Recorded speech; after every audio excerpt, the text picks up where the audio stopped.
Y eso es lo que dos grandes analistas de incendios, como son Marc Castelnau y Marta Mirallés, estuvieron observando, datando, comprobando estadísticas y llegaron al concepto de generaciones de incendios. Vieron que había unos periodos que iban marcando unas características diferenciadoras. Y sin más, entro a hablaros de lo que se consideró la primera generación de grandes incendios forestales. Todos sabemos que a partir de los años 50 y 60 del pasado siglo empieza una enorme despoblación en toda la España, sobre todo la España interior, ¿no? Pero se da unos movimientos de población hacia las grandes ciudades y hacia la costa, que lo que producen es un abandono de los usos tradicionales del suelo, de las zonas rurales. Evidentemente, los incendios no podían crecer hasta esa época por la razón de que no había por dónde. Los cultivos familiares, y no hablo de los cultivos industriales, pero los cultivos familiares en torno a las ciudades, el uso de la biomasa de la madera, de la leña seca que se hacía para la comida, para calentar, para todo, la ganadería extensiva de la que nos alimentamos. En definitiva, vivíamos del monte. El paso ha sido de vivir del monte, como se ha hecho ancestralmente, a tener que defendernos del monte, como nos estamos viendo obligados. ¿Qué pasa? Pues que en cuanto pasan 10, 12, 15 años de que comienza esa despoblación masiva, nos encontramos esto.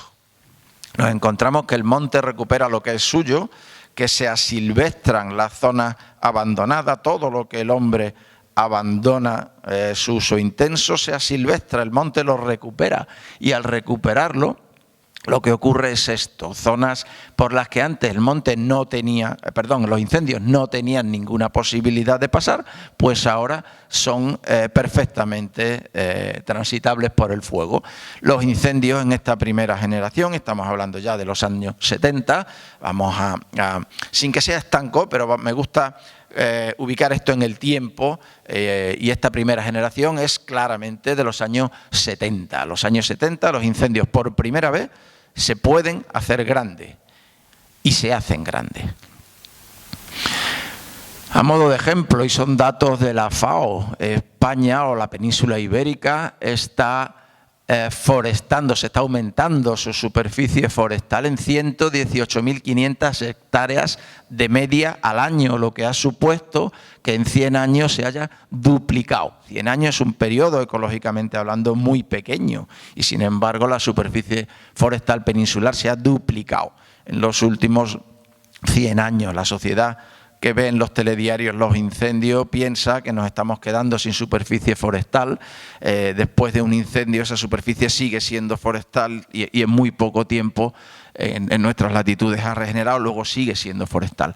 Que aumente la superficie forestal en 118.500 hectáreas de media al año no significa que aumenten los robledales, que aumenten los alcornocales ni los pinzapares. Lo que está aumentando es el matorral. La península ibérica se está matorralizando a un paso vertiginoso. Con eso llegamos a lo que llamamos la primera generación. No voy a entrar mucho en las consecuencias y las respuestas tácticas y técnicas, porque si no nos comeríamos todo el tiempo y me gustaría terminar en Sierra Bermeja, pero como entenderéis, se refuerzan las respuestas. En aquella época la respuesta local, se empieza a dar una cierta estacionalidad a los bomberos forestales, que inicialmente no lo eran trabajadores forestales que en verano se les dotaba de unas ciertas herramientas para que pudiesen dedicarse en esa época a esto. ¿Y qué empezamos a hacer? Empezamos a hacer selvicultura preventiva, básicamente imitando a lo que ya no tenemos. Ya no tenemos discontinuidades, vamos a hacer discontinuidades, básicamente discontinuidades lineales. Cortafuegos, áreas cortafuegos, fajas auxiliares, caminos, lugares donde apoyarnos para la extinción de estos nuevos y más grandes incendios. Aproximadamente una década después, ¿qué está pasando? Que se continúan abandonando terrenos agrícolas, por lo tanto sigue aumentando el potencial de desarrollo de los incendios, pero es que además los que hace más tiempo que se abandonaron ya se está acumulando biomasa. No solo está aumentando el terreno, sino que se está acumulando en los primeros. Bueno, pues nos encontramos con esto. A mí me gusta alternar estas dos diapositivas porque es exactamente esto lo que está generalizándose en el territorio. Nos topamos entonces con una segunda generación que caracterizamos por la velocidad de propagación. Ahora ya empezamos a observar incendios, sobre todo los movidos por viento, con focos secundarios. Y los focos secundarios lo que hacen es que por delante de la cabeza del incendio se generan nuevos focos que el incendio principal succiona. Entonces, muy rápidamente, a mucha más velocidad de lo que llevaba el frente, se va propagando. Eso ya nos limita tácticamente, ya no se puede atacar por tierra a las cabezas por riesgo de atrapamiento y muerte, ya solo se puede atacar de cola a cabeza por los flancos, se van modificando, como veis, las estructuras. Se aumentan los recursos, básicamente, de agua, todavía casi que no se trabaja con tierra, con bulldozer, con máquinas, pero sí se aumentan los recursos y empiezan a utilizarse medios aéreos. Medios aéreos que inicialmente no estaban previstos para echar agua. Esos medios aéreos eran para aumentar la rapidez con la que actuar contra los incendios. Sabemos que los incendios se propagan exponencialmente, cuanto antes los cojamos, pues más pequeño o más probabilidad tenemos de dejarlos en conato. Entonces, la respuesta social es esa. Vamos a llevar a la gente en helicóptero para que estén cuanto antes y vamos a poner una red de vigilancia para detectar los incendios cuanto antes. Fue la principal respuesta. Pues sigue pasando el tiempo. Si tenemos otros 10, 12 años, estamos ya en los años 90. En los años 90 sigue aumentando la despoblación, sigue aumentando la colonización del matorral de nuestros antiguos campos de cultivo o de pastoreo, pero la acumulación ya es muy alta. Ya tenemos mucha biomasa acumulada. Ese abandono y ese asilvestramiento no ha venido acompañado de algo que sustituya. Los incendios y el ganado compiten por el mismo recurso, que es la biomasa. Los incendios se alimentan de celulosa y hemicelulosa, y la vegetación está compuesta de celulosa, hemicelulosa y agua. Esa acumulación empieza a producir intensidades a las que hasta ese momento no estábamos nuestra sociedad acostumbrada. Esta imagen es muy significativa. Veis una llama, bueno, pues de 7 u 8 metros, no tienen más. Y sin embargo vemos aquí un camión y un bombero intentando llevar agua hacia la base de la llama y el agua se revira. No sé si lo apreciáis suficientemente ahí. El agua no llega, es como si hubiese aquí un escudo. Alguien puede pensar, bueno, pues hace mucho viento y el viento hace que se vuelva contra el bombero el agua, pero si hiciese viento, esta llama estaría inclinada. Luego no hay viento en la zona. Es sencillamente la intensidad energética que produce esta convección, genera una ascendencia tal que no permite que el agua llegue a la llama. Y eso es sencillamente porque los incendios, el fuego, es una reacción química de oxidación exógena y produce calor, que es la base de la capacidad, de nuestra capacidad de extinción. Tenemos por primera vez, y estamos hablando, como digo, de la última década del siglo pasado, empezamos a tener un nuevo motor de propagación. Hasta ese momento conocíamos como motor de propagación el combustible. Sencillamente por contacto se iba contagiando esos incendios de primera generación. Hablábamos también del viento, esos incendios de segunda generación, que el viento empuja y saca focos secundarios por delante. Pero este nuevo motor de propagación es la convectividad. El propio incendio acumula tanta energía, tanta biomasa y produce tanta energía en su combustión que produce estas columnas convectivas que a su vez succionan todo el oxígeno alrededor. Por eso esa forma de seta, porque todo el oxígeno alrededor de la columna central de convección está siendo absorbido para la combustión, para esa reacción química. Estos crean una dinámica de propagación propia. Ahora ya el viento suele mover la columna en alguna dirección, pero en el perímetro, en el suelo, ese viento general es ignorado. Todo está dirigido al centro, todo el humo que vemos en el perímetro. Para nosotros, para los recursos de extinción, tiene otro peligro añadido. Y es que si los incendios de viento soltaban pavesas por delante que producían eso, o pueden producir esos atrapamientos, y es lo que llamamos zona de hombre muerto, en estos incendios la zona de hombre muerto se produce en todo el perímetro. Porque ese hongo, cuando con la altura pierde fuerza, hace que las pavesas caigan. Muchas de esas pavesas ardiendo. ¿Por qué no se han consumido si son trocitos pequeños de corteza u hoja? Pues porque no hay oxígeno, hay muy poco oxígeno. Pero cuando ya pierde fuerza y cae, al pasar por la zona de aire limpio, con comburente, con oxígeno, ya sí arden y entonces al caer prenden. Este es un problema enorme para los medios de extinción porque se nos permite el ataque aéreo, pero no el terrestre con seguridad. Y estábamos en... Bueno, venga, me salto esto que si no, no llego al final, ¿no? Si alguien tiene interés en las repercusiones operativas, pues luego en el debate que me pregunte y entro en ella. Lo que voy contando aquí es cómo vamos adaptándonos, reaccionando los operativos, tanto en prevención como en extinción, a estas nuevas generaciones, ¿de acuerdo? A demanda entraré en lo que queráis. Y llegamos a principios del siglo XXI. Y a principios del siglo XXI llega la cuarta generación lo cambia todo desde el punto de vista operativo. Empezamos a tener un problema nuevo, que es lo que llamamos la interfaz urbano-forestal. Ya no son incendios más o menos grandes, violentos, rápidos o intensos en el monte. Ahora nos encontramos que la prioridad deja de ser atacar el fuego para defender las casas. Y es imposible tener un camión delante de cada casa, es imposible tener tantos recursos aéreos como para defender, además, un escenario que nos es hostil, con líneas de teléfono eléctricas, con viviendas que no podemos sacrificar como hacíamos con la vegetación para irnos a un lugar más seguro. En protección civil, en emergencia, hay un principio básico, que es que lo primero son las personas y sus bienes. Bueno, pues en este caso no se nos permite atacar el fuego porque tenemos que defender las viviendas y a las personas.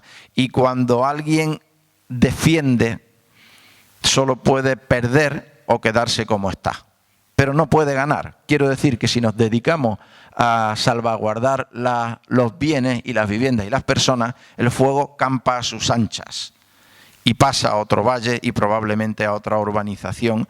Por eso digo que esta cuarta generación lo cambia todo.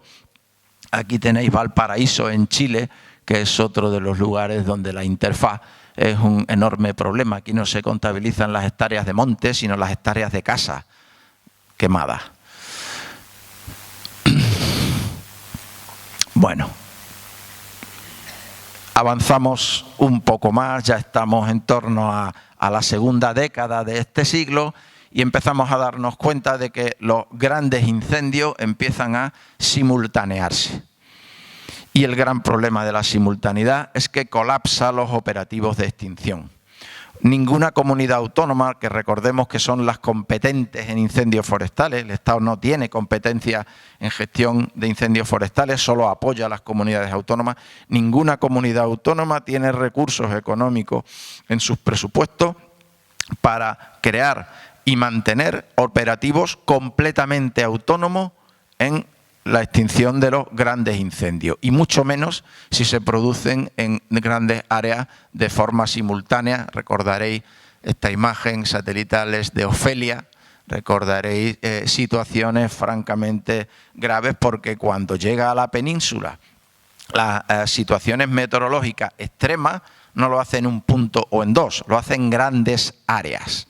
Por eso, la quinta generación lo que nos hace es humildes. No podemos pensar que ninguna comunidad, que ninguna administración responsable puede ser autónoma e independiente. Esto nos hace que haya que fomentar no solo la cooperación entre administraciones, sino también la investigación y la coordinación entre investigadores y operativos de extinción.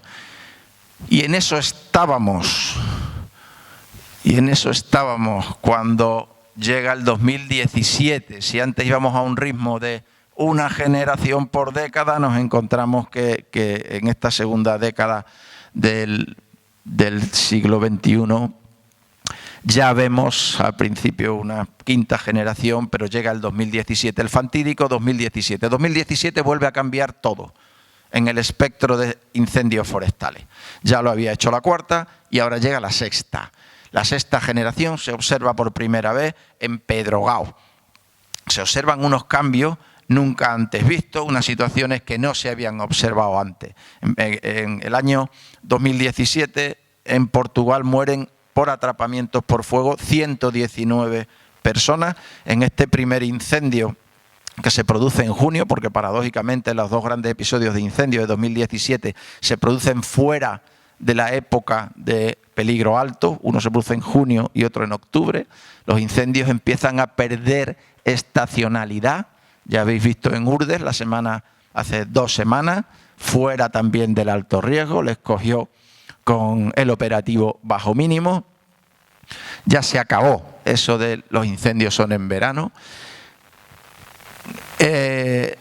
La sexta generación nos coge, pensad, con una superficie nunca antes accesible a los incendios, porque ya hay 60 años de despoblamiento acumulado, con una acumulación de combustible de esos 50 últimos años, y ahora es cuando viene el cambio climático, cuando el cambio climático empieza a manifestarse de forma más contundente. Si decía antes que los incendios se alimentan de celulosa, hemicelulosa, y las plantas están compuestas básicamente de celulosa, hemicelulosa y agua, cuando el cambio climático lo que hace es aumentar los periodos de sequía, lo que hace es restar, eliminar, sacar agua de la vegetación y por tanto predisponerla a arder. Si a esa irregularidad en los periodos de pluviometría añadimos que la temperatura sube, en abril creo que han sido 3,9 grados por encima de la media de los últimos 30 años, pues la predisposición de la vegetación a arder es mucho mayor. ¿Y qué se observa en Pedrogao? En Pedrogao se observa que tenemos incendios de tercera a quinta generación que consiguen dominar por primera vez la atmósfera, la situación meteorológica. La convectividad que empezamos a observar en los 90 coge muchísima más intensidad. Esto es una cuestión de energía, como decía antes. Una intensidad tal que es capaz de atravesar la troposfera hasta 14 kilómetros de altura. Cuando eso ocurre con presencia de humedad y capas frías en altura, y por lo tanto la diferencia térmica entre el calor del suelo y la temperatura de arriba es muy fuerte, ese chorro convectivo coge muchísima más fuerza. Esa humedad que hay en las capas altas lo que hace es generar esos pirocúmulos que por desgracia habéis visto muy cerca, que no es otra cosa que agua, nubes de agua condensada. Ahora veremos cuando hablemos de Sierra Bermeja algún ejemplo más claro. Y ese pirocúmulo, si hay humedad, empieza a ensancharse, a generar el pirocumulonimbo, que son 2 tipos de nubes el pirocumulonimbo no se había observado en incendios forestales, sí sobre alguna erupción volcánica de excepcional potencia. Y lo que ocurrió en Pedro Gao es que ese pirocumulonimbo acaba por desplomarse. Las gotas de agua se van condensando, se va ensanchando desde el centro de la columna convectiva y acaba por desplomarse por su peso. Al desplomarse produce unos remolinos de viento, de aire, aplastando todo el aire alrededor de la zona que está generando esa columna y una lluvia de fuego. Una lluvia de cientos, de miles de nuevas pavesas en todo alrededor. En Pedro Gao se llegaron a detectar a 20 kilómetros de distancia del foco del incendio principal, y cada una de esos nuevos focos, por succión, empiezan a juntarse y lo que hacen es que de forma prácticamente instantánea o extremadamente rápida, una superficie mucho mayor de la que estaba ardiendo se incorpore de forma instantánea al incendio. Eso tiene unas graves repercusiones ecológicas, pero como entenderéis, son mucho más graves las repercusiones para la gente, para el operativo y para las personas que estaban viendo el incendio a 15 kilómetros, llevándose las manos a la cabeza, pero pensando que estaban seguros, y de repente dejan de estarlo. Ese es el gran riesgo. Esto es un poco el desarrollo de lo que os estoy contando. Mirad, estas dos las vamos a dejar para el debate, yo creo, porque no sé cómo voy de tiempo, pero quería entrar en Sierra Bermeja. Venga, estas dos las dejamos para el debate, que va a ser muy interesante. Hablamos un poquito de Sierra Bermeja. En septiembre, al final de una campaña, este es un incendio que duró 47 días. Los 6 primeros fueron de emergencia. Tenemos que distinguir, los incendios no son siempre una emergencia, los incendios son una emergencia cuando activan los planes de emergencia. Este incendio estuvo 6 días de activación de emergencia. Los antecedentes meteorológicos son un enorme estrés hídrico del periodo, un periodo pluviométrico francamente escaso, y además unos días antes sufrimos lo que, si vivís por aquí seguro conocéis, la visita de la continental sahariana. Son masas de aire sahariano muy seco, extremadamente seco, en ocasiones con polvo, que además lo que hacen son noches muy difíciles. Es muy difícil conciliar el sueño porque hay una altísimas temperaturas, incluso nocturnas, sin recuperación de la humedad. Ustedes mejor que yo conocen las dificultades topográficas que esta sierra presenta, ¿no? Enormes pendientes, elevada pedregosidad, a la que los bomberos forestales, desde luego, no se les facilita el acceso a esos flancos. Es un poco esta imagen de lo que nos costaba montar cada tendido de manguera. En resumen, 6 días, que son los que aquí describo. Se inicia por la noche con 2 focos. El primer día, desde el comienzo, se presenta una altísima intensidad en el comportamiento del incendio, y también nos damos cuenta de que las predicciones meteorológicas no se cumplen, sistemáticamente no se cumplen. Cuando surge el incendio, nuestra unidad de análisis hace una evaluación de cuál va a ser la velocidad, hacia dónde se va a dirigir, si hay urbanizaciones o bienes o infraestructuras que puedan verse afectados. Bueno, pues en este incendio el pronóstico era un viento de 10 kilómetros por hora, y sin embargo el recorrido, viento medio, el que teníamos previsto era de 10, cuando fue en todo el momento superior a 20, con rachas incluso superiores a 50. 10 kilómetros en 6 horas durante la noche. Esa velocidad de fuego es imposible frenarlo, no hay manera. Podemos acotar, podemos acompañar incluso, pero en ningún caso a esa velocidad se puede tratar de extinguir. La propagación principal hacia una zona claramente de interfaz y de difícil complejidad. lo que hace que casi inmediatamente se active el nivel 1 de peligrosidad, que si ustedes conocen los planes de emergencia, es el que requiere la activación de medidas de protección de las personas, de protección civil. El día 2, vientos generales del oeste con componente noroeste, eran bastante estables. Aquí tienen ustedes las carreras, empezó aquí, de la primera noche y del segundo día. Lo que caracteriza a no llevamos en ese momento ni 1.800 hectáreas, lo que pasa ese día es que se producen carreras absolutamente inesperadas, la gente ya empieza, el operativo ya empieza a estar intranquilo, porque están acostumbrados a cuando ven una ladera, mirar si es de Solana o de Umbría, en función del tipo de vegetación, de la pendiente y de la orientación, estiman unas velocidades, que es en base a lo que actúan. Aquí empiezan a darse cuenta de que eso no ocurre. Aquí hay algo raro. Los técnicos de operaciones, cada vez que se ponen en contacto con el puesto de mando, hablan de comportamiento extraño.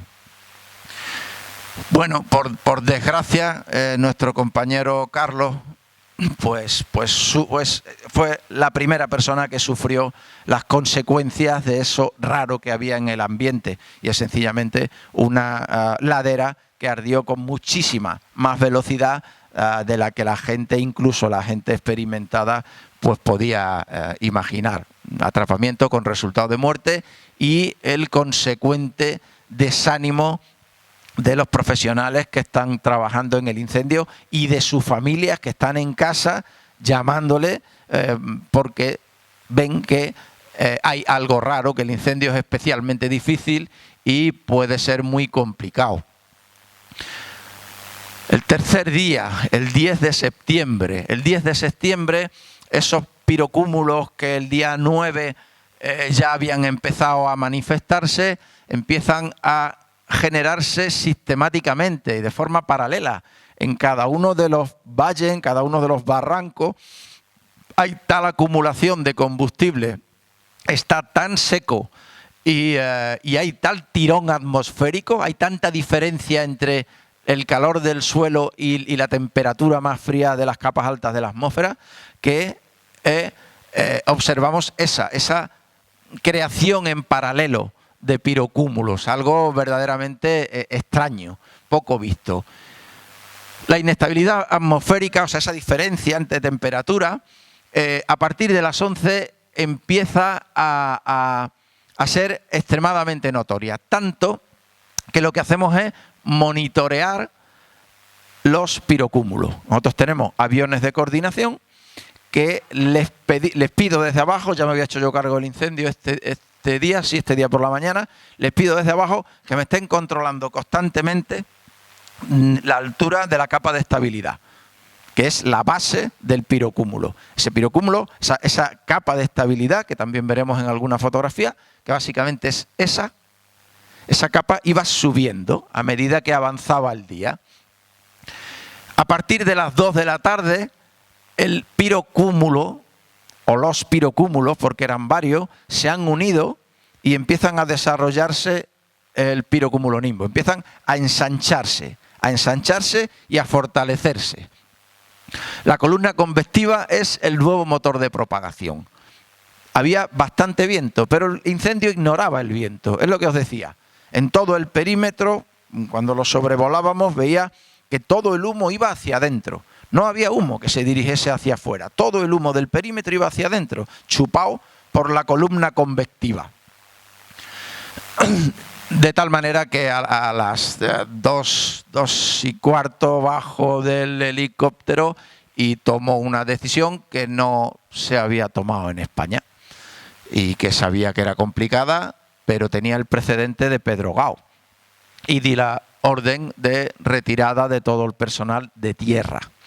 Los medios aéreos podían intentar trabajar sobre todo para tratar de confinar las zonas menos bravas, menos agresivas, pero el personal de tierra, desde mi punto de vista, y era el responsable en ese momento, estaban corriendo un riesgo inasumible de que se produjese ese desplome, de que por detrás de donde estaban trabajando se produjeran nuevos focos y por succión se vieran en una zona de hombre muerto.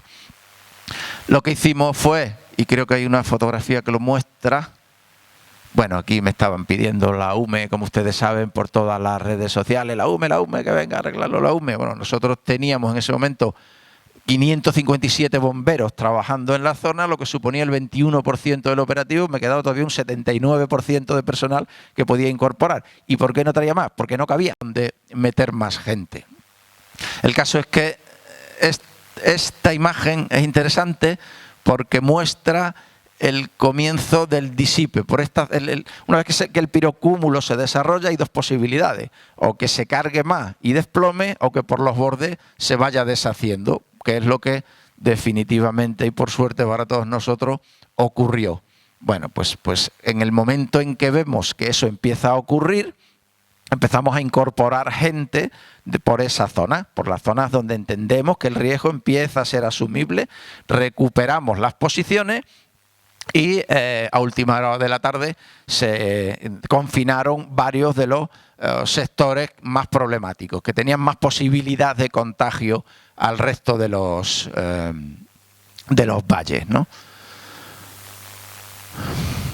Aquí veis algunas de las imágenes más curiosas. Algunas de estas imágenes han dado la vuelta al mundo. Hace poco me mostraron esta en concreto en un congreso en Seattle, porque no era frecuente, ahora ya por desgracia lo es más, no era frecuente en un mismo incendio observar varias columnas convectivas en distintos barrancos. De hecho, otra de las cosas, no tengo imagen que pueda mostrarles, pero sí la tengo aquí. Otra de las cosas que me impactó es que algunas noches yo hacía el turno de día, me incorporaba antes de que amaneciera. Cuando iba hacia el puesto de mando, de noche había columnas convectivas, incluso pirocúmulo. Eso es algo que era inaudito. Si esto se produce en las horas centrales, que es cuando más diferencia hay entre el suelo y las capas altas, bueno, pues hasta de noche se produjeron este tipo de fenómenos. Bueno, este es un ejemplo muy claro del desarrollo de esas células convectivas, siempre, como decía antes, asociada a la alta carga de combustible, a la alta energía desprendida por el incendio.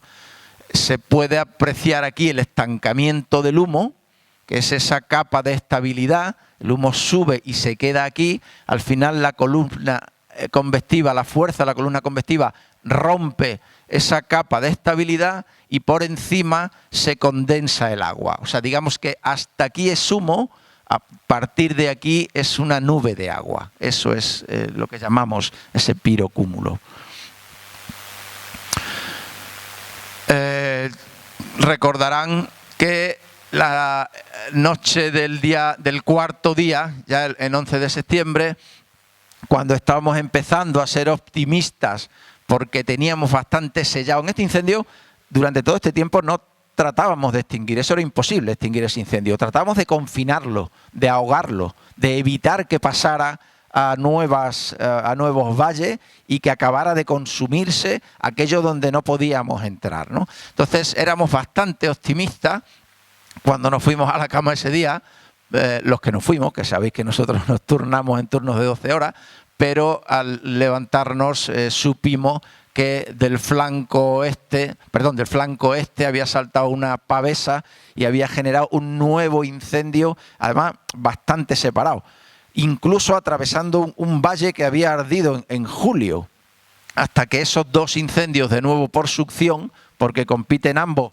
por el oxígeno limpio que hay en medio, por eso se succionan. Si ustedes cogen dos cerillas y las arriman, verán que acaban juntándose porque chupan las dos del oxígeno que hay en medio, ¿no?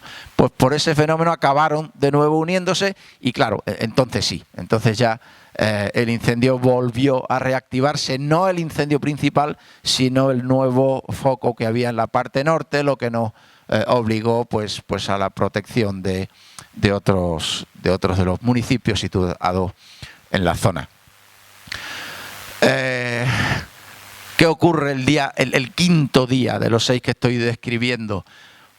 Pues algo que sí habíamos visto, pero desde luego no con esta fuerza. Y es que el incendio, como el viento está cambiando en una dirección de día, que venía del Noroeste de día y pasaba al sur, entre sur y sureco de noche, algunas de las zonas que se habían quemado los primeros días vuelven a arder.